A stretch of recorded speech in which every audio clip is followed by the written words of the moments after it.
Mesdames, Messieurs, bonsoir.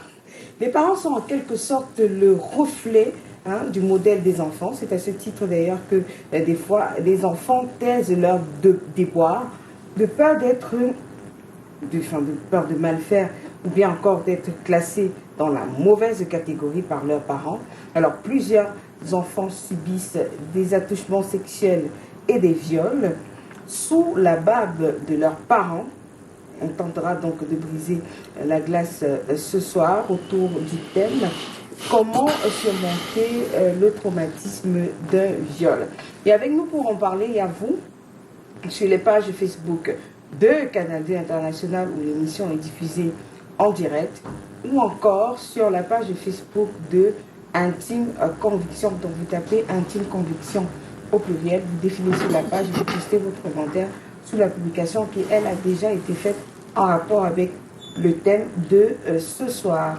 Et avec nous sur ce plateau pour en parler, il y a vous, Géraldine Jetman.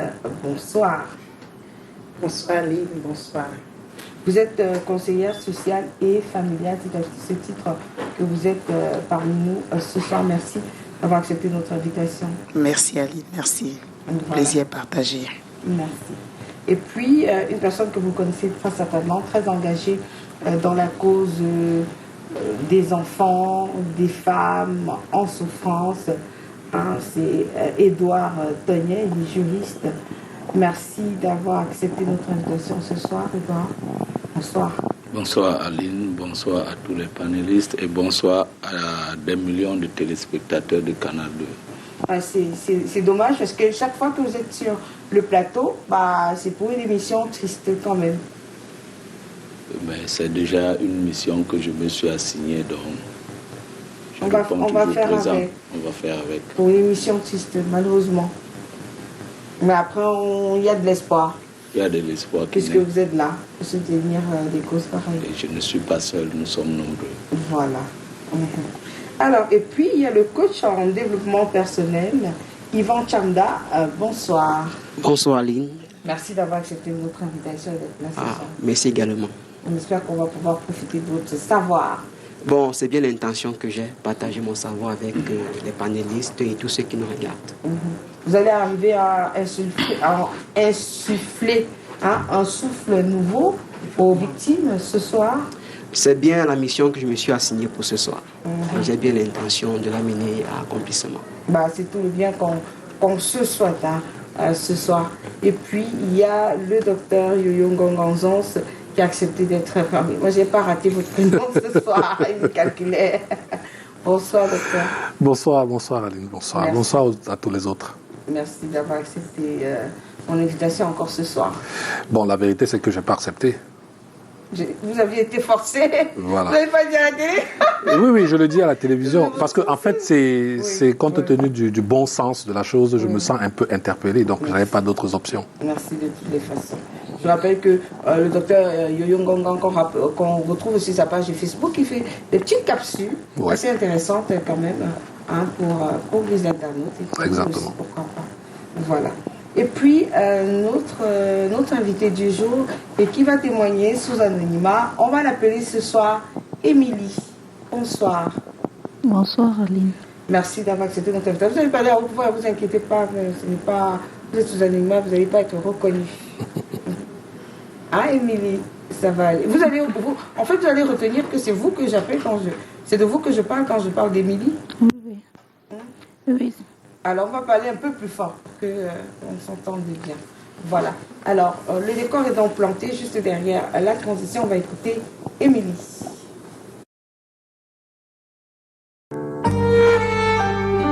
Vous avez été acteur d'un fait pas banal. Vous vivez une vie pas comme les autres. Vous avez besoin d'être écouté. Vous voulez faire entendre votre voix. Vous avez eu une séquence de vie édifiante. Votre histoire nous intéresse. Vous pouvez témoigner sous anonymat ou à découvert. Contactez-nous par Facebook en tapant Intime Conviction ou par téléphone au 683 86 48 34 698 41 61 09.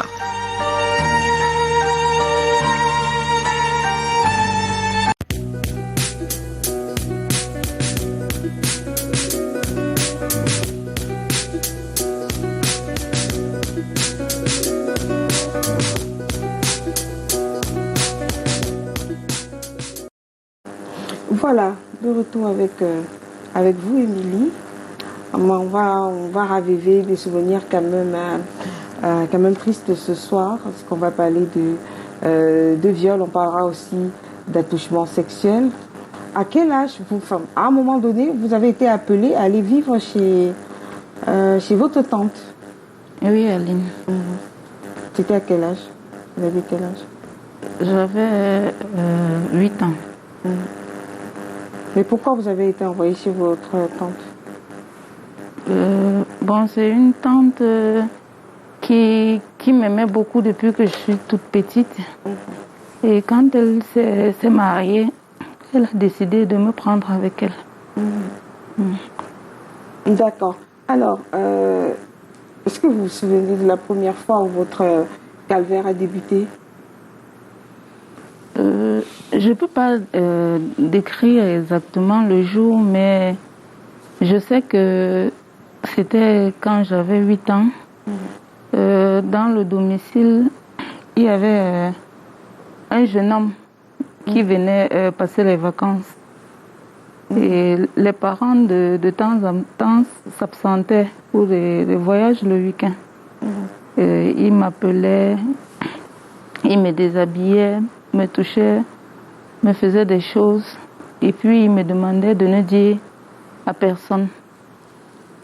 Et il le faisait tout le temps. À 8 ans, vous dormiez dans la même chambre? Non, nous ne dormions pas dans la même chambre. Mais comment ça se faisait qu'il arrivait dans votre chambre avec? Là, il le faisait généralement au salon, puisque nous étions seuls à la maison. Nous étions 2. Donc quand les parents voyageaient, on nous laissait ensemble. D'accord. Alors ça a commencé par des attouchements ensuite? Qu'est-ce qui s'est passé? Ensuite, il enlevait mon caleçon et il me demandait de me coucher. Et puis il envoyait les doigts dans mes fesses. Et c'était comme ça. Il me disait de ne dire à personne. À l'époque, vous ne saviez pas ce que c'était? Non. Ce que vous avez dit. Je ne savais pas. Qu'est-ce que vous vous disiez à ce moment-là, à 8 ans? Je ne me disais pas grand-chose. Oui. Alors, est-ce que vous aviez déjà entendu parler de cela avant que cela ne vous arrive quand vous aviez 8 ans? Non, pas du tout. Pas du tout. C'est arrivé comme cela, c'était des attouchements, et un jour, il a décidé de passer à l'étape supérieure. Il me disait, je ne vais pas te faire du mal. Je vais aller doucement. C'était des mots qu'il employait. Donc, puisque c'était quelque chose de... Comment je peux appeler ça? C'était tout un processus. Donc, aujourd'hui, il peut m'appeler. Il dit, couche-toi. Il me déshabille, commence à me toucher. Après, donc, en fait, c'est quand je deviens un peu plus grande que je me rends compte que, en fait, ce qu'il faisait, il couchait avec moi. D'accord. Alors, c'est à 12 ans, au milieu de vos camarades, que vous avez su. Après, il n'a pas été le seul. Pendant cette enfance, il y a eu un papa, il est arrivé à la maison. Et au moment de dormir, la maman a demandé qu'il aille... parce qu'en fait, la maison avait 3 chambres.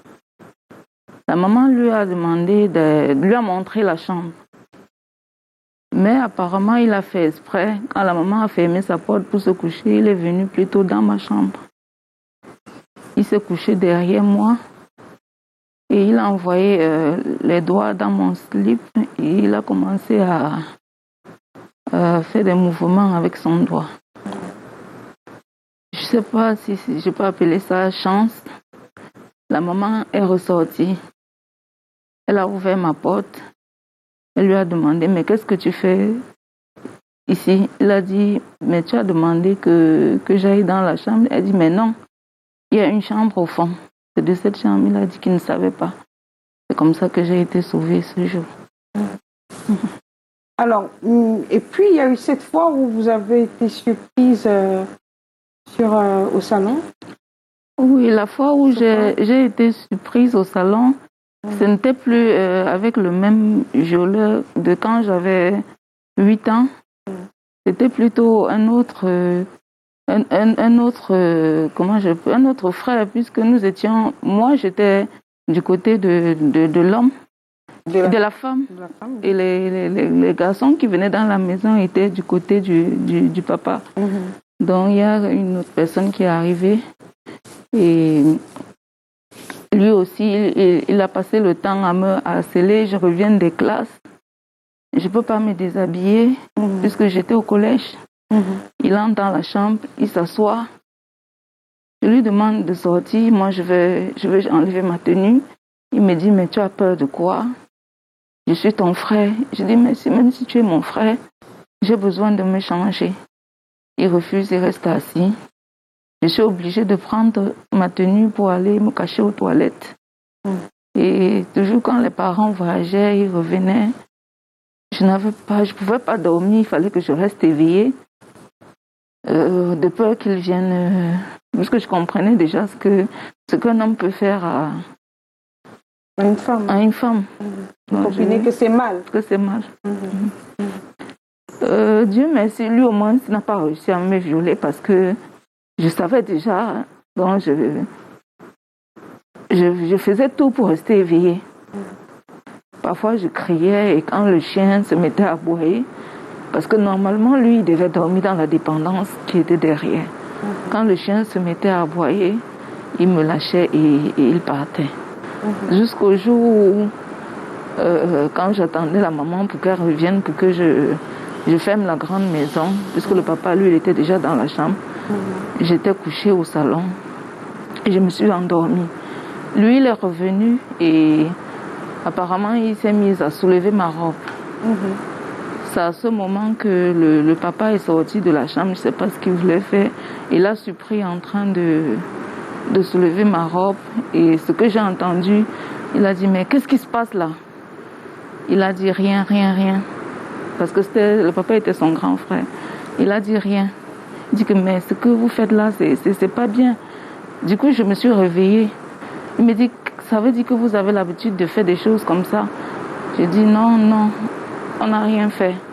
Il dit, dans tous les cas, vous allez expliquer ça à la maman quand elle va arriver. Quand elle arrive, donc il explique, c'est la scène qu'il a vécue. On se met à m'engueuler. Je dis, rien ne s'est passé. On dit, tu mens, tu es une menteuse. De toutes les façons, le lendemain, on t'amènera à l'hôpital. Ça va aller. Et c'est ce qui a été fait le lendemain. On m'a amené chez un gynécologue qui m'a fait un contrôle. Et le médecin a dit que je n'étais plus vierge. Et du coup, la maman s'est énervée. Elle a dit que je passe mon temps à faire les bêtises dans la maison et que si j'étais enceinte, je devrais partir de la maison. J'ai dit non, c'est pas lui. Il n'a rien fait. Mais est-ce que vous lui avez dit qu'il avait fait? Non, je ne l'ai pas dit. Est-ce qu'ils ont demandé à savoir qui avait fait, qui vous avait fait? Ils n'ont pas demandé. Ils n'ont pas demandé? Et au jour d'aujourd'hui, vous êtes maman. Est-ce que vous en avez parlé à votre tante? Est-ce que vous leur avez dit ce qui se passait sous leur toit? Je ne pouvais pas parce que, à la base, il n'y avait pas de communication. Tu avais toujours tort. Donc à ce jour, ils ne savent pas ce qui s'est passé? Non. Jamais. Jamais, ils n'ont jamais su. Vous n'avez jamais dit? Ils ont juste été témoins de la scène, mais ils ne savent pas ce qui se passait dans la maison. D'accord. Alors, on va vous permettre de souffler un peu, Émilie. Oui. Je vais passer la parole à Géraldine d'abord, la voix féminine. Vous venez d'écouter son histoire, premier G, Géraldine. Merci Ali de m'avoir passé la parole. Bonsoir à tous les téléspectateurs qui nous regardent ce soir et qui sont vraiment accrochés, qui ont envie de s'édicher aussi par rapport à ce thème. Déjà, beaucoup de courage à Émilie. Sans mon micro, je me serais levée pour la serrer un peu dans mes bras, pour question de la rassurer, de lui dire que elle n'a pas à s'inquiéter, ça va aller. Alors, des phénomènes comme ceux qu'elle a décrits, ça se passe couramment dans des familles. Vous êtes conseillère sociale et familiale. Est-ce que vous avez vu des parents qui viennent quand même vers vous se plaindre ou bien c'est une question taboue? C'est une question taboue jusqu'à présent. C'est une question taboue, mais nous travaillons au quotidien pour que cela soit dénoncé. Mais nous comprenons que les familles sont complices, la société est complice et les victimes sont peut-être complices parce qu'elles ne comprennent pas. Mais je pense que... Comprendre pas quoi? Oui, parce qu'à son âge, lorsqu'elle parle de 8 ans, elle ne comprenait pas ce qu'elle vivait. Attendez, vous accusez les victimes d'être coupables parce qu'elles ne savent pas que faire le sexe est mal? Non, ce que je dis... À 8 ans, on n'est qu'un enfant, Géraldine. Justement, c'est ce que je suis en train de dire. Ça veut dire qu'à 8 ans, elle ne peut pas s'exprimer parce que déjà, elle ne sait pas ce qu'elle est en train de vivre. Mais si elle dit ce qu'elle a vécu aux parents ou à ses tuteurs, on va peut-être croire qu'elle est complice. C'est de ça que je suis en train de parler. Complice de quoi, en fait? De ce qui s'est passé. Par exemple, quand le parent trouve le monsieur en train de soulever sa robe, elle ne sait pas ce qui est en train de se passer parce qu'elle est en train de dormir. Mais quand elle a raconté sa version, on n'a pas cru. Oui, mais ça ne veut pas dire que la personne est complice de ne pas savoir. Je dis, le parent qui la trouve dans l'acte peut penser qu'elle est complice. Alors que c'est elle la victime. Complice de quoi? Du viol? De ce qui s'est passé, de l'acte qui est en train de se passer. En fait, qu'elle s'est entendue avec le monsieur pour que l'acte se passe. Puisque lorsqu'elle a expliqué sa version, elle n'a pas été crue jusqu'à aujourd'hui. Donc c'est ce que nous vivons dans les domiciles au quotidien. C'est vrai que c'est un peu flou, je vais revenir dessus tout à l'heure, parce que je n'ai vraiment pas compris à quel niveau la complicité de la victime, parce qu'elle n'est qu'une enfant. Alors, Édouard, vous en rencontrez de plus en plus, parce qu'avec vous, vous travaillez justement, vous allez prendre votre micro, vous travaillez justement avec beaucoup, il y a beaucoup de victimes qui viennent vers vous, essentiellement des parents qui viennent se plaindre de ce que les enfants ont été violés. Est-ce que vous avez l'impression que ça baissait un peu? Parce qu'à un moment donné, on avait l'impression qu'il y avait un pic, ça montait, ça montait, ça montait. Est-ce que les choses, pour l'espère que vous êtes, pour l'avoir autorisé que vous êtes, est-ce que les choses ont un peu changé? Est-ce qu'il y a une sorte de prise de conscience dans les familles, que le violeur souvent n'est pas très loin?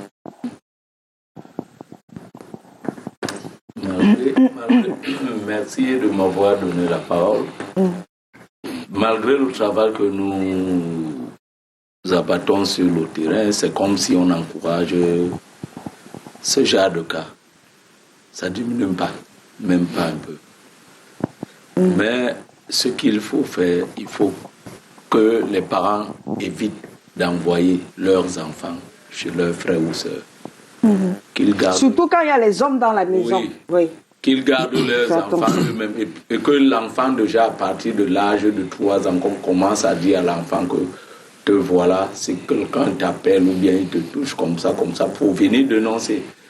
Quand on a déjà mis cela dans la tête de l'enfant, l'enfant connaît que si tel m'appelle, il touche mon caleçon, il doit dire ceci, si tel me dit ceci, il doit dire cela, ça permet d'essayer d'éradiquer. Mais ça, on va voir, on parlera avec vous de ces signes justement qui devraient alarmer les parents. On va parler justement de ces signes-là. Mais à votre niveau, quand vous dites que vous n'avez pas l'impression que la leçon rentre dans les oreilles de certains parents, il s'agit de quoi? Qu'est-ce qui est le problème? Est-ce que le problème, est-ce que les victimes, est-ce qu'elles parlent? Est-ce que les familles en parlent? Est-ce qu'elles prennent les mesures de sanction? Comment ça se passe?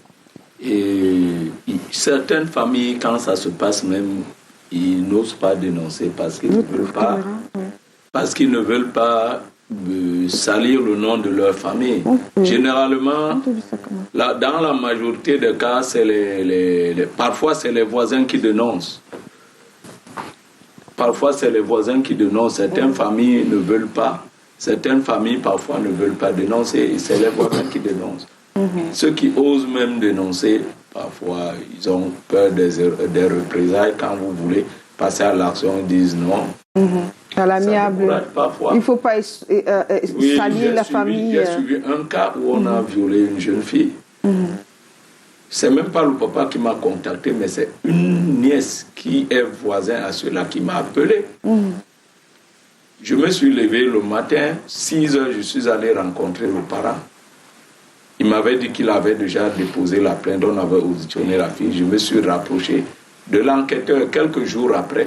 C'est lui qui vient m'appeler, je crois qu'il veut me dire que je le trouve dans le bar assis avec la maman de la victime, la maman du bourreau. On a caché le bourreau et il a son frère, il prétend que son frère est un juriste, ils se mettent en négociation. C'est là où je leur ai dit, ne m'appelez pas pour les saletés pareilles. Oui, pour faire des arrangements à l'amiable. C'est eux, c'est les familles des victimes. Les victimes, oui, les familles des victimes. Je loue seulement... Qui entretiennent l'impunité. Oui, je loue seulement le courage d'un papa ici à Douala. Sa fille a été violée. Il avait un avocat. Et l'avocat s'est rapproché de l'avocat du plaignant. Il a appelé le papa pour qu'il aille prendre 15 millions. Le papa lui a dit non, pour la dignité de ma fille, je ne peux pas prendre.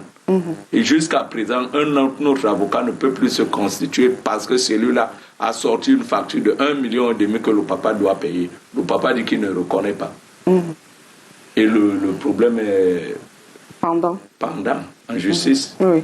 Alors moi, je voudrais poser la question aux médecins pour qu'on sache justement comment utiliser ces différentes terminologies.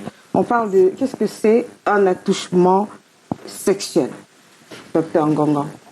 Bien, un attouchement sexuel, c'est tout simplement des actes qu'on peut poser de manière anormale sur un enfant, sur une personne, que la personne soit enfant ou adulte, de manière non consentante. Puisque vous êtes le médecin, le langage que vous utilisez pour parler aux enfants, c'est quoi? Parce que quand vous parlez ce soir, il y a des adolescents qui regardent, il y a des personnes qui ne sont pas émancipées, qui regardent et qui peut-être subissent ces attouchements, pour qu'on comprenne c'est quoi concrètement. Peut-être un langage qui va permettre aux enfants... Oui, je ne sais pas comment vous parlez aux enfants. Bon, c'est pas moi, parce que l'éducation est d'abord à la base la vôtre, celle de la responsabilité familiale. Oui, mais si le médecin que vous êtes veut parler aux enfants, comment il va parler? J'en viens. Je préfère pas qu'on s'appuie sur ce que le médecin va dire, mais c'est ce que les parents doivent dire. Parce que c'est un cas sur 1 milliard qui arrive à l'hôpital uniquement pour une éducation sexuelle. C'est déjà la clé, c'est déjà la base. La base est faussée déjà dès le départ parce que l'éducation à la sexualité n'est pas faite aux enfants. Parce que dès qu'on a 1 an, 2 ans, 3 ans, on est capable de comprendre.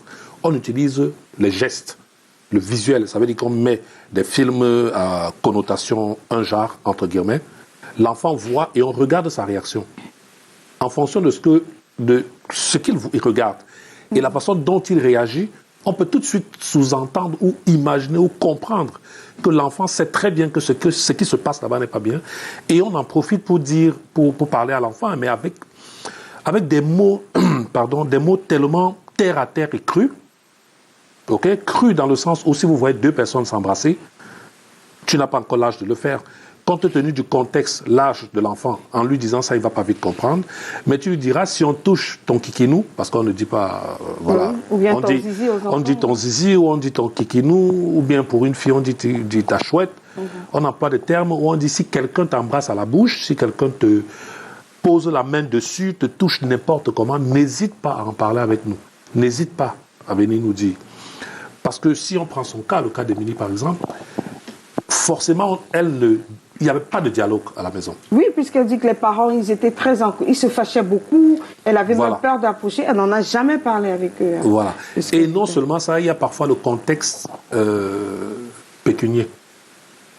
Non, il n'y avait pas. Est-ce qu'il y avait des problèmes? Non, je ne dis pas non. Écoutez, quand quelqu'un vous envoie son enfant, ah d'accord. Quand quelqu'un vous envoie son enfant, c'est pas parce que parfois il est trop riche lui-même. Il a besoin d'un certain soutien, mais on utilise des ruses pour envoyer. Ok? Mais sauf que dans le partage de ce qui se passe là-bas, elle ne revient pas donner les informations dans la famille, dans sa famille principale. D'où la communication est coupée. Et par conséquent, comme il n'y a pas eu à la base des petites notions qui disent que, écoute, si quelqu'un te touche ton kikinou ou ta chouette, il faut immédiatement en parler, ça freine tout de suite. On va prendre rapidement les conséquences avant de toucher, avant de donner la parole à Yvan Tchanda, le coach. Quelles sont les conséquences déjà sur le plan physique d'un viol?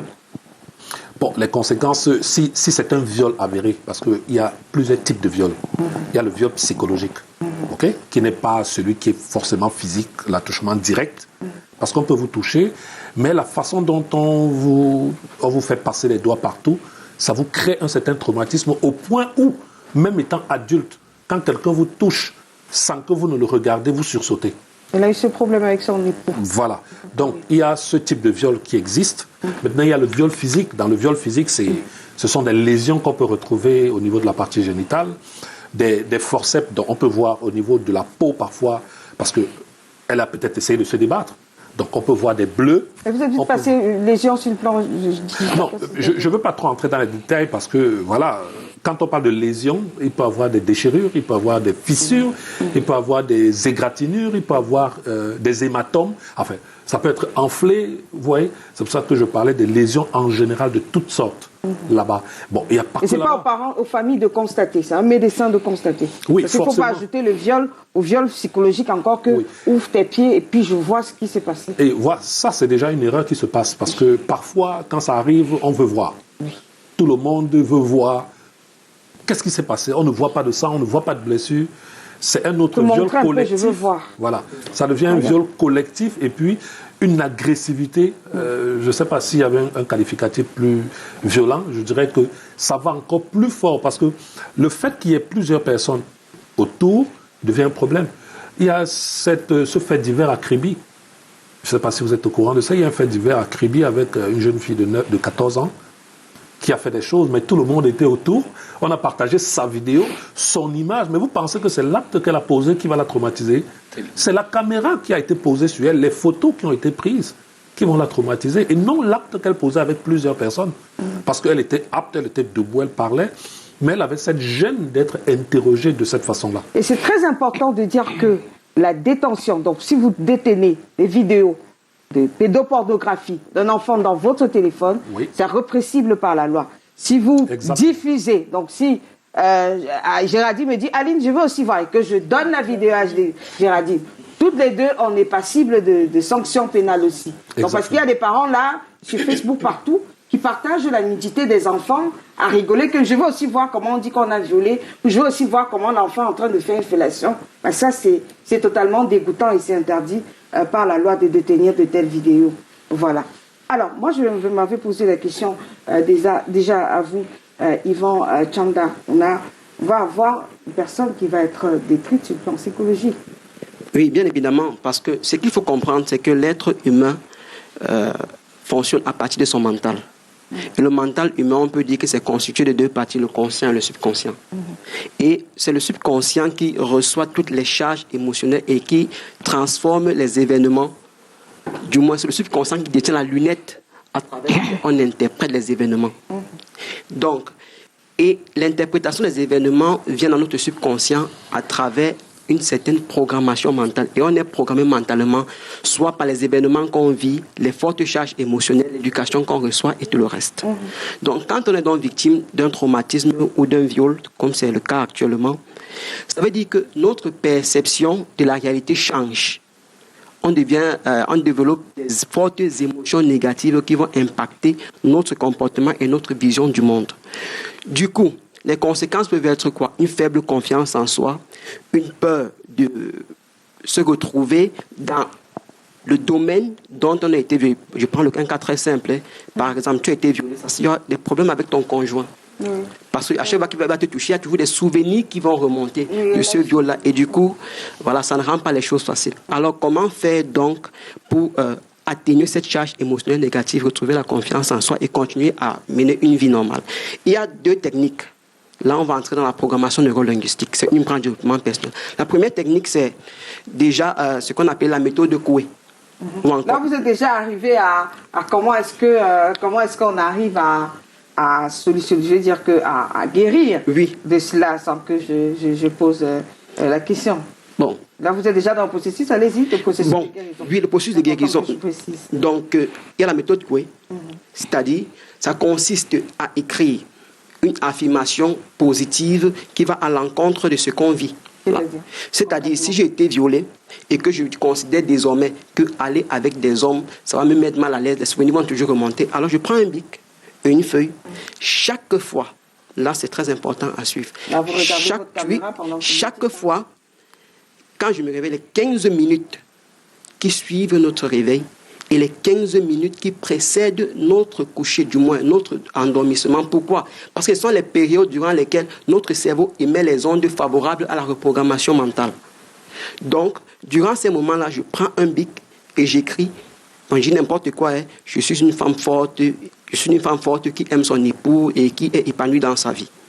Vous le faites, vous écrivez comme ça là 5 fois à chaque réveil, 5 fois avant votre coucher. Vous le faites chaque jour, même pendant 21 jours. Là, ça va reprogrammer mentalement votre cerveau. Et vous allez voir à un moment donné que, en fait, la charge émotionnelle négative qu'il y avait en vous, quand vous pensiez à ce viol-là, ça a disparu.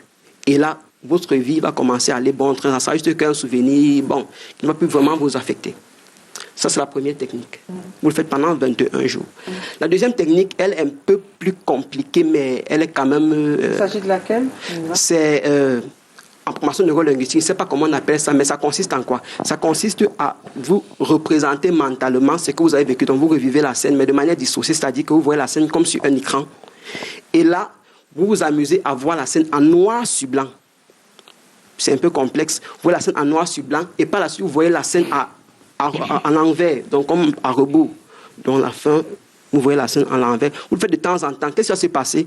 Votre cerveau va commencer va atténuer les charges négatives et ça va, bref, après quelques temps, après disons 21 jours, si vous le faites chaque jour, la charge émotionnelle négative sera atténuée et puis vous allez continuer à vivre votre vie normalement. D'accord. Moi, je m'en vais encore poser la question au médecin parce qu'il y a un aspect peut-être qui est passé sous silence, la frigidité. Parce qu'on a été violé enfant. Elle nous le dit tantôt. Vous avez souffert de frigidité, Émilie? Oui, je souffre de frigidité. Alors, vous souffrez de frigidité en ce moment? Oui. Comment ça se passe? Comment vous avez su que vous souffriez de frigidité?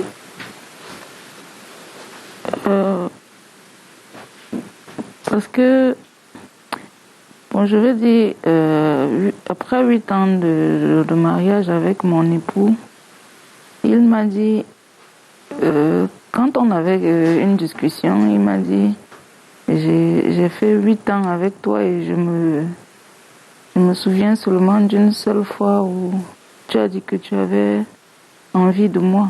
C'est pas normal. Et c'est là où moi je me suis rendu compte que quand il ne demandait pas à faire l'amour avec moi, on peut se coucher sous le lit autant de fois qu'on peut se coucher. Je ne pouvais jamais le besoin bien d'envie. Ouais. Alors, docteur, qu'est-ce que c'est déjà pour qu'on se comprenne? La frigidité, c'est en réalité un manque de désir. C'est un manque de désir tout court. Il faut le prendre dans le contexte simple. Manque de désir. Mais est-ce qu'il est pathologique? Et oui, il est pathologique. Il est pathologique tout à fait parce que la paroi vaginale a cette sécrétion qui envoie des informations. Déjà, le cerveau envoie des informations par rapport à préparer cette zone à recevoir. Humidifier, rendre souple, bref, tout ce qui peut accompagner un désir voulu. Or, chez une personne comme elle, ses émotions sont perdues. Ok? Non seulement le vagin, lui, il est sec parce qu'il ne produit rien, elle peut avoir des blessures, elle n'a pas des envies, donc elle le fait tout simplement parce que, bon, écoute, c'est mon époux. Bon, voilà, je dois assumer de manière parce que c'est mon époux. Mais j'aurais bien voulu aller répondre un peu par rapport au coach. Le coach est très soutenu, et nous, du point de vue médical, on est plus souple. Je m'explique. Quand on vit une situation d'ambiguïté comme un viol, la réalité, c'est que chaque fois qu'on on repense à l'histoire vécue, on souffre plus. Oui, parce que je me suis dit, mais est-ce que c'est pas tuant, en fait? Non, il y a des approches. Je ne dis pas que ce qu'il a dit est faux, parce qu'ils ont des preuves. J'ajoute, je donne d'autres techniques qui sont celles de pouvoir accepter une situation pour arranger une autre. Je vous explique. Elle est mariée.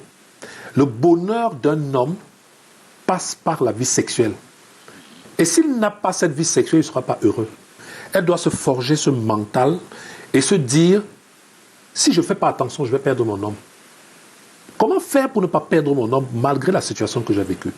L'impact de l'homme qui est son conjoint est primordial. C'est lui qui l'amène. Ils vont communiquer, ils doivent échanger, parler, rassurer. Je vous dis, si vous prenez, quand vous êtes en couple, les rapports sexuels sont très bien dans deux cas. Le premier cas, quand on est très joyeux, vraiment on fait ça, on sait comment on fait. Le deuxième cas, quand on est bien fâché et on se réconcilie. Par conséquent, il doit pouvoir utiliser les arguments qui sont les siens pour dire, bon écoute, je suis là, j'ai confiance en moi.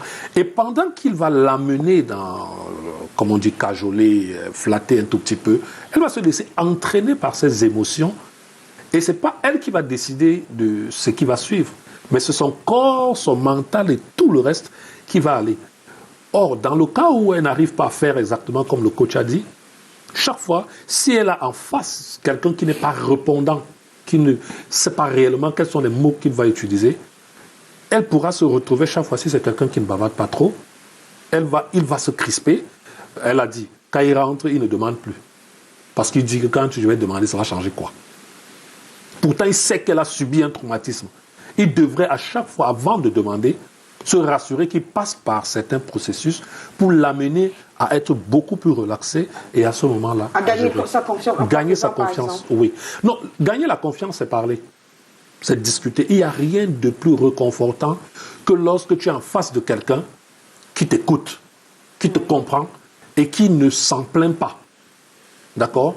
Parce que vous avez subi un viol pendant des années. En plus, non seulement elle vit avec un traumatisme qui est celui de la fausse accusation. Hein. Voilà, ce n'est pas trop l'attouchement qui la dérange. Ouais. Parce qu'on l'a touché, ce n'est pas un problème. Oui. Mais le fait que les parents n'arrivent pas à croire ou arrivent à entrer dans le contexte qu'elle expliquait que tu n'as pas compris, c'est que les parents la rendent complice de l'autre parce qu'on ne la croit pas.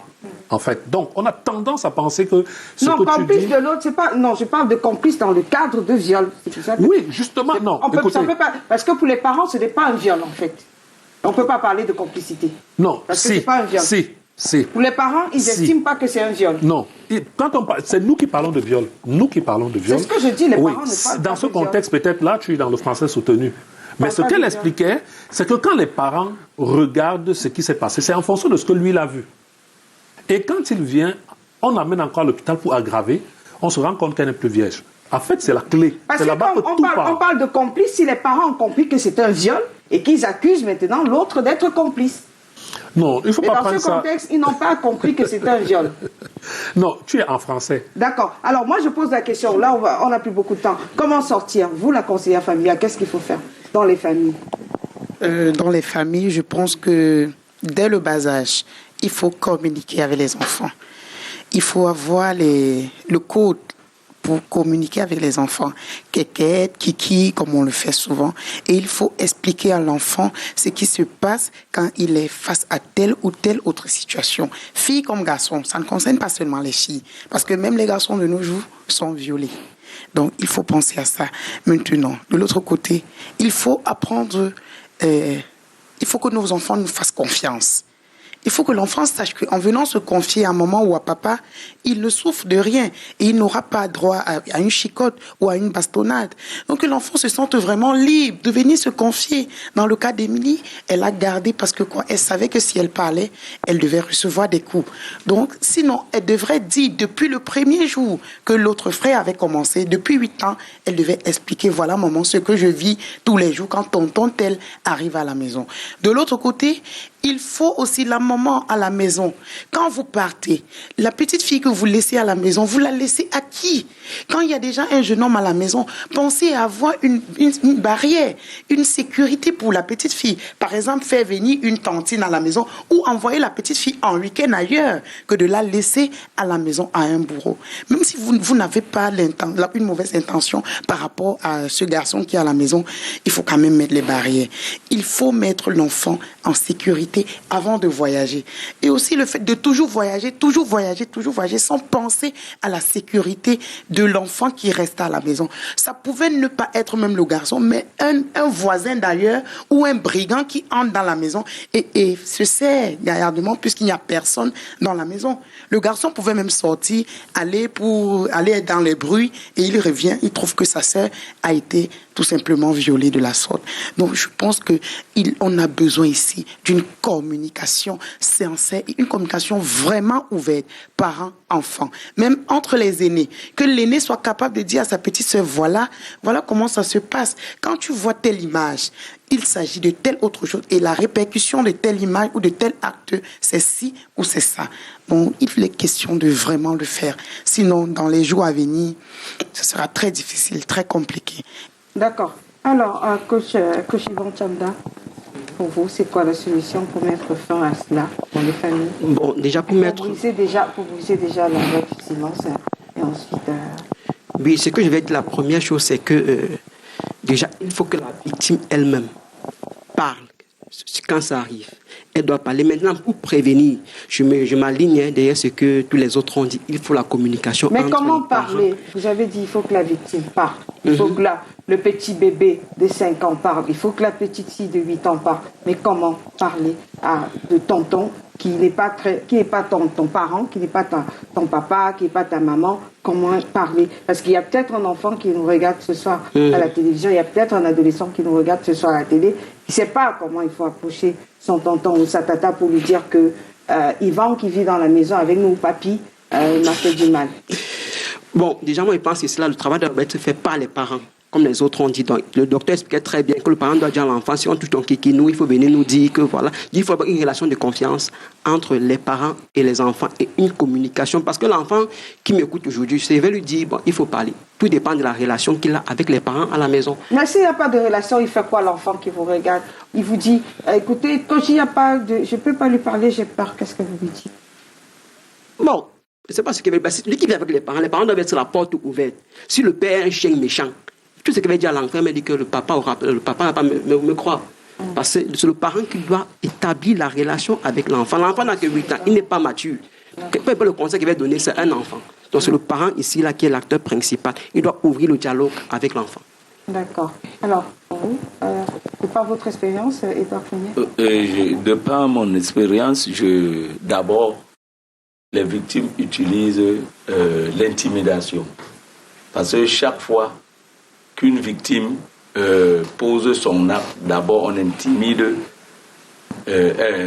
Chaque fois qu'un bourreau pose son acte, il intimide la victime.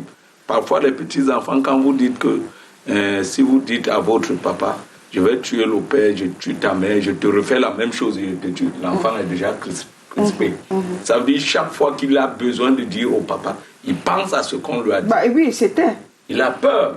Ça veut dire, dès le départ, le parent doit d'abord commencer à sensibiliser son enfant, à interdire, parce que l'enfant qui quitte le domicile familial, aller chez le voisin ou bien même chez moi, mes enfants, même chez le locataire, ils n'entrent pas.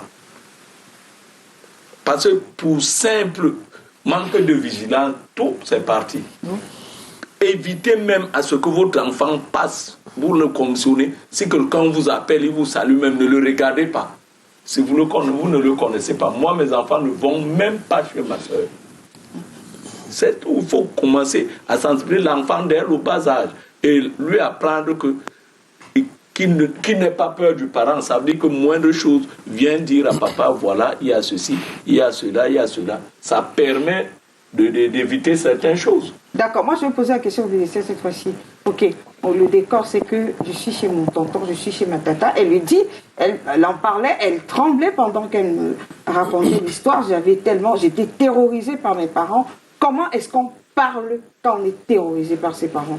Je veux la méthode. Bon, les enfants, votre caméra, il est là, docteur? Oui, en fait, la vérité, c'est que je voudrais rebondir comme ça parce que on ne peut pas, dans notre contexte social, on est appelé à envoyer nos enfants ailleurs.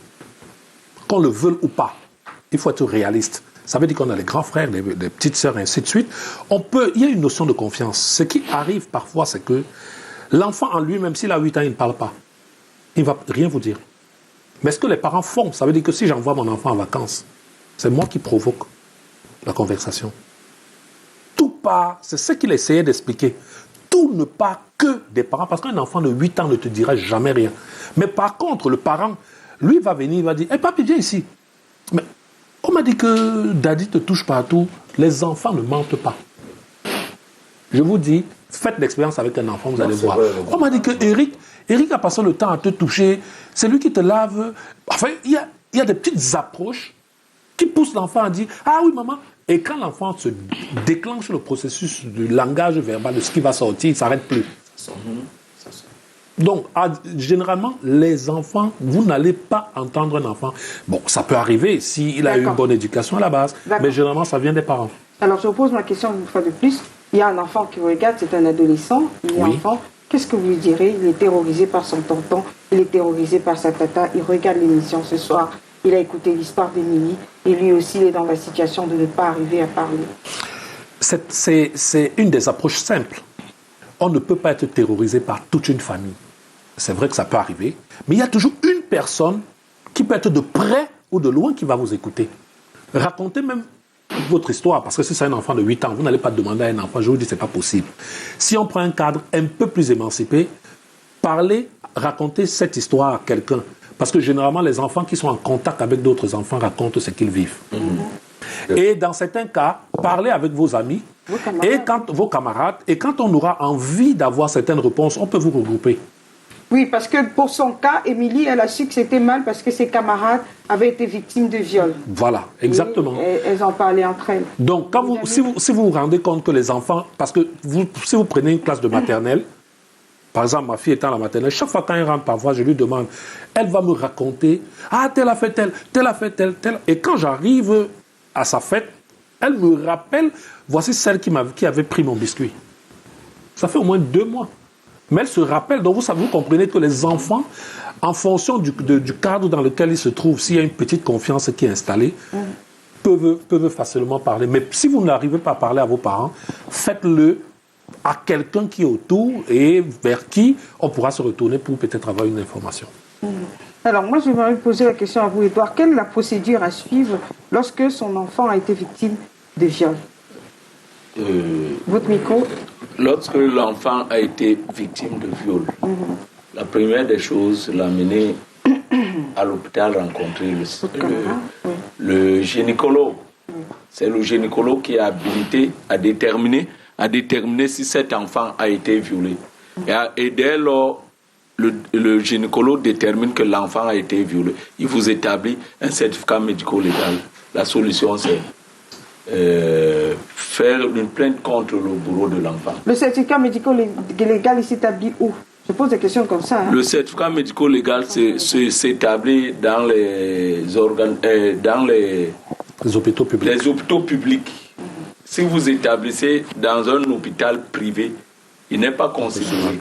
Il n'y a que le médecin du secteur public qui est habilité à délivrer un certificat médico-légal. D'accord. Alors, une victime qui l'a été, et après des années, elle aimerait parler, est-ce qu'il y a possibilité de punir le bourreau? Est-ce que c'est possible?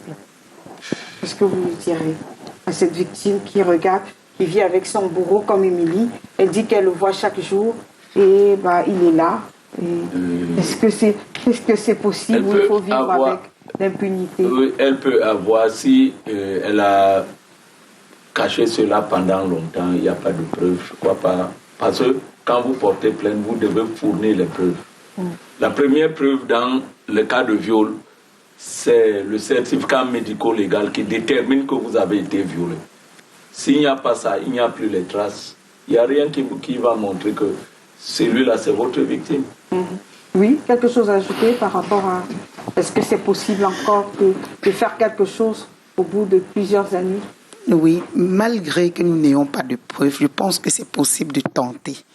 Parce que par le passé, elle était petite, elle ne comprenait pas. Aujourd'hui, elle est grande.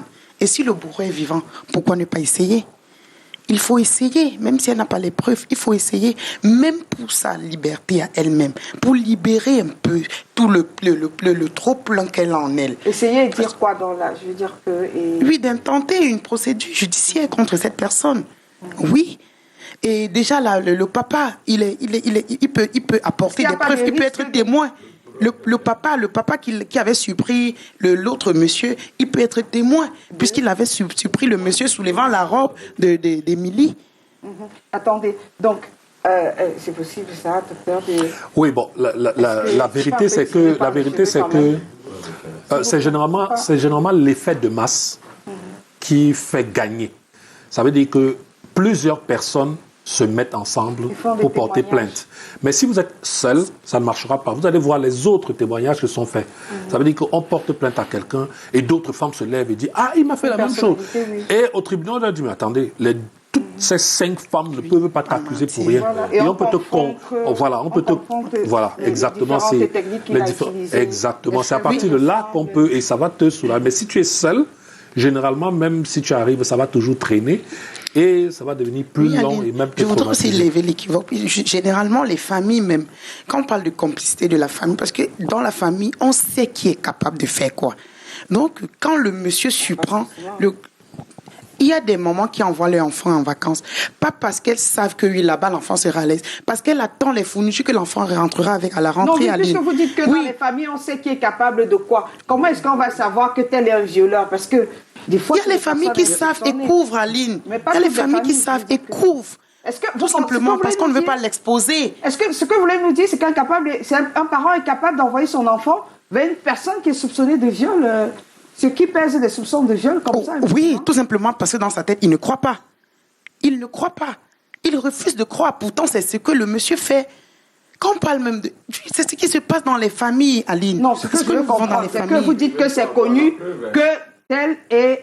je dis n'importe quoi, que Duclerc le fait souvent. Et vous envoyez votre enfant là-bas. Oui, Aline. Est-ce que vous pensez que ceux qu'on accuse au quotidien ne sont pas fréquentés? Ils sont fréquentés. Et par les mêmes gens qui les accusent et qui parlent dans leur dos. D'accord. Ben oui, dans les familles, on connaît des personnes, on pointe du doigt, mais personne n'ose venir devant lui dire voilà tonton, voilà tata, ce qu'on dit de toi. Sur la question, Yvan. Bon, moi, je ne pense pas qu'après toutes ces années, on puisse porter une plainte contre le bureau. Parce que, comme l'a dit surtout quand on est seul, comme l'a dit le juge, il faut des preuves. Il faut des preuves. Et comme l'a dit également le docteur, si plusieurs personnes se réunissent et que le même bourreau a eu les mêmes victimes, elles peuvent, n'est-ce pas, porter plainte. Et là, ça va plus attirer l'attention du judiciaire qui va regarder le dossier de plus près. Mais seul là, je me dis, bon, ça sera assez évident, du moins au Cameroun. Parce qu'on voit souvent en Europe, là, on peut quelqu'un 50 ans après, mais au Cameroun, ça ne sera pas assez évident. Moi, peut-être qu'on lui fasse une pression psychologique après. Une quoi? Pression psychologique. Pour le bourreau? Oui, au bourreau. Bon, mais la réalité, c'est que ça ne changera pas grand-chose. Parce que, entre-temps, l'âge est passé, il était plus âgé. Et dans notre contexte africain, on va regarder et dire, il est même déjà fini. Ça va servir à quoi? C'est toujours ce qu'on dit. Ah, il est déjà fini. Donc, si elle avait 8 ans, vous pensez que son bourreau avait quel âge? J'imagine peut-être 15 ans, 16 ans, 17 ans. Donc, elle se relève comment? Voilà. Elle est détruite, elle en parle aujourd'hui et elle pleure, elle tremble. Comment est-ce qu'elle guérit? Comment est-ce qu'elle se reprend? Oui, justement, avec les techniques que j'ai proposées dans ma première prise de parole, également, déjà en parler, c'est bien. Déjà en parler, c'est très bien. Maintenant, qu'elle se dise, ok, c'est quelque chose qui m'est arrivé, ça fait partie de mon histoire, mais désormais, ce n'est pas mon passé qui me définit. C'est mon avenir qui définit ce que je dois être. Donc aujourd'hui, je prends ma vie à main. Je dis que d'accord, j'ai vécu ça, c'est une expérience que j'ai eue et ça peut m'aider à aider d'autres personnes. Déjà, elle a fait le pas, elle témoigne, donc ça va aider des parents à prévenir, n'est-ce pas, que les enfants ne soient pas victimes. Maintenant, elle se dit, bon, mon avenir est devant, je me bats pour construire ma vie, pour réaliser mes rêves, voilà, ça fait partie de mon histoire. Et elle peut même demain créer une association pour combattre le viol.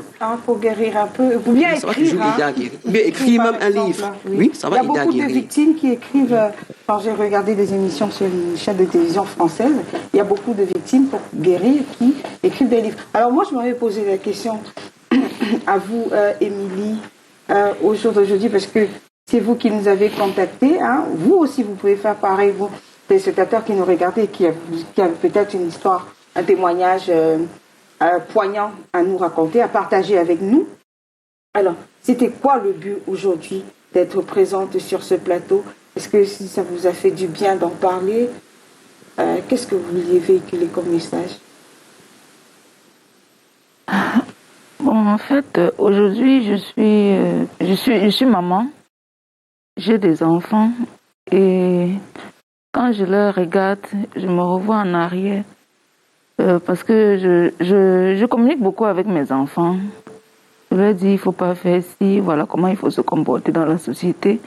Et puis je me dis, si j'avais eu aussi cette approche, peut-être il y aurait beaucoup de choses qui ne me seraient pas arrivées. Donc, j'ai décidé de briser le silence pour aider aussi les autres enfants parce que je sais qu'il doit y avoir forcément beaucoup de victimes dans des domiciles. Mais vous voulez dire quoi aux enfants, Émilie? Je vais dire aux enfants de faire attention. Ben, je ne veux pas dire que ce qui m'est arrivé, c'est parce que je ne faisais pas attention. Mais surtout, je veux pas. Mon message, ne c'est pas forcément pour les enfants. Mais c'est pour des parents, c'est pour les parents qui ont à leur charge des enfants d'être regardants. De ne pas laisser les enfants à eux-mêmes. Comme le disait la conseillère, si vous avez une petite fille sur votre toit, quand vous vous déplacez, ou bien même quand vous allez vous coucher, il y a des jeunes garçons dans la maison, il faut regarder si sa porte est fermée. Venez même faire la ronde pour voir. De temps en temps, avec les enfants, se lever. Parce qu'on fabrique, éviter, il y a des enfants qui attendent que papa et maman soient couchés pour se lever et aller regarder des films interdits aux enfants, aux jeunes. Bon, c'était un peu ça. C'était pour que c'est ce que j'ai vécu les autres aussi. Mais est-ce que ça vous a aidé d'être ici? Oui, ça m'a aidé. Parce que, comme vous l'avez dit tantôt, j'ai toujours eu envie de créer une association. Parce que je ne sais pas si c'est peut-être le destin qui a voulu que ce soit comme ça. Parfois, je suis approchée par des gens qui sont en situation difficile ou bien des personnes qui ont des peines. Et puis, je me reconnais dans leurs histoires. Donc, je me sens interpellée. Oui. Aline, je voudrais ajouter quelque chose. Émilie, vraiment, je pense que tu as une mission. Tu as une mission et je pense que tu devrais te détacher. Détache-toi, ma chérie. D'accord, vous allez lui passer le message hors antenne. Voilà, Géraldine, c'est terminé. On a fait le tour. Merci d'être passé par ici. Merci à vous, docteur Ngongan, d'être passé par ici. À vous qui regardez ce programme et qui aimeraient participer, si vous avez une histoire à partager avec nous, un témoignage poignant à partager avec nous qui pourrait édifier les uns et les autres, pourquoi pas, contactez-nous à travers la messagerie de l'émission. Vous tapez tout simplement Intime Conviction au pluriel. Voilà, et puis vous me laissez votre message immédiatement. Vous obtiendrez une réponse. C'est terminé pour ce soir. On va se retrouver lundi prochain quand il sera 21h30. Bonsoir.